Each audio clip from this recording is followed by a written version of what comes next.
looking at an amazing pitch. The phenomenon that is Robert Allen Dickey. In there! Thing starts out with him one place, by the time you swing at it, it's somewhere else. And he struck him out. Thanks for coming. So hard to hit. Your catcher jerks like that just to catch it. You're supposed to hit it? Really starting to get that butterfly moving back. What are you going to do with that? 2 lefts and 2 rights on the way to home. And struck him out on 3 pitches. Look at that. No rotation. The most dominating knuckleballer ever.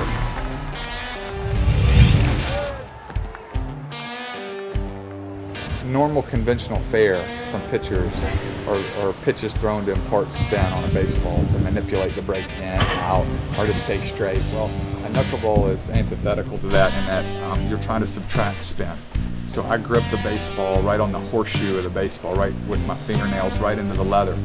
I keep my wrist straight, and then I just release it at the opportune moment. And a good knuckleball for me has about a quarter of a revolution from the time it leaves my hand to the time it gets to the plate, which is not a lot at all.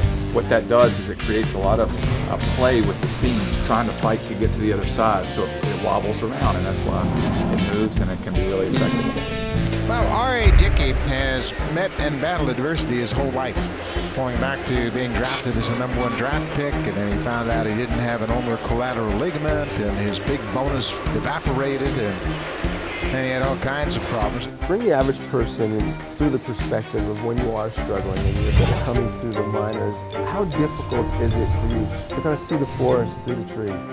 Well, it's hard. I think that's one of the traps, is to project out too far at the expense of the moment. I think once I really learned how to really invest in the next 5 minutes, moment by moment, things started to change for me. And I wasn't able to do that very well when I was a younger player. I was thinking about being in the big leagues for 10 years instead of what can I do in this moment to become better. We're thrilled to have RA and his family here. No doubts they're going to love being in Toronto and certainly help us have a World Series caliber team going forward. Some of the decisions you've made off the field and kind of the faith that you've shown in yourself on the field, how much of that is rooted in your faith? A lot, you know, being, and I'm a Christian and have been since I was 13 years old. You kind of look at things through a different lens, and you don't always do it right, certainly, which is a real reason that I've felt like I needed to lean on my faith quite a bit, is because I mess it up all the time. And it's nice to be able to walk in a place where you feel like you're free and liberated to be all that you can be. And I just, every day I want to be who God has authentically called me to be, and that takes practice to walk in it. It's a discipline, and I lean on that quite a bit. Detailed in his book, Wherever I Wind Up, Robert Allen Dickey was taken to a bedroom and sexually abused by a babysitter at the age of 8. Later that same summer in 1983, he was raped by a teenage boy. Although he compartmentalized that trauma for a while out of shame, he eventually found it freeing not just to write about his catastrophic experience, but to use it as a testimony to fellow sexual abuse survivors.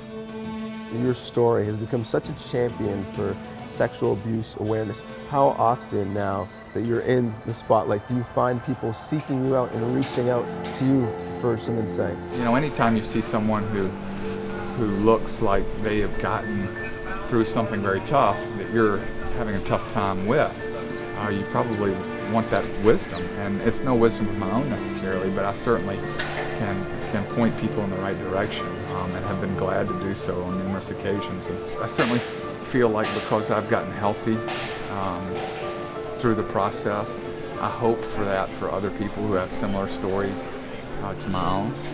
And because of that, it's a real motivation to try to make sure people know that there are resources and outlets and ways that they can live a healthy life even though they've had this trauma. You have some apathy to all the lights and all the cameras. I mean, it doesn't mean very much, but what is important is the message and how you can best deliver that message. And I was really close to ending it all. I was in a car ready to turn the key with a garden hose running the driver's side window. I was that close. And the one thing that made me not do that was that as lonely as I felt, I never felt completely alone. And I really felt like God had a plan for my life, and in that moment I felt like He was telling me, you're going to do it different. This is not it. You see pictures, but it doesn't necessarily prepare you for just how visceral the experience is. The women in cages, the children that were playing among the street, among human feces and vomit. The innocence of being able to live as a child that was taken from them. That women who have been trafficked to offer them something else.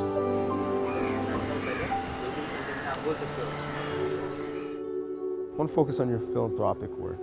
In the off-season, you went to Bombay for the Teen Challenge. Why that charity specifically? I really connect with organizations that look to eradicate any type of sexual exploitation because that's something that resonates with my own narrative. You not only went, you took your daughters. Mm-hmm. Why did that make sense, and why was that something you wanted to expose them to? Well, I think it's important that they see that there is something outside the bubble that they live in. I think the real fruit may come years down the road, but that they have a real empathy for humanity and how the world operates outside the place that they live. I think it gives them a good perspective.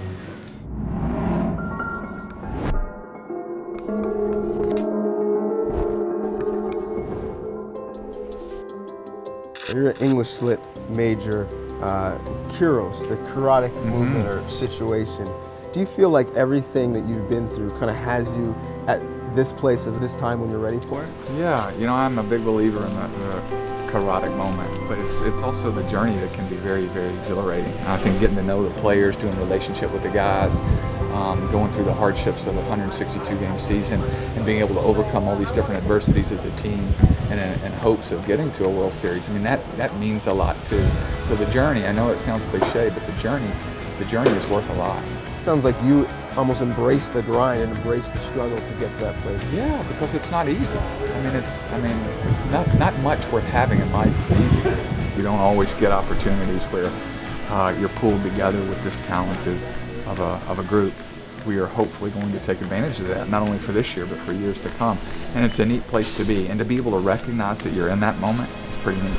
The phenomenon that is Robert Allen Dickey continues to get more and more unlikely.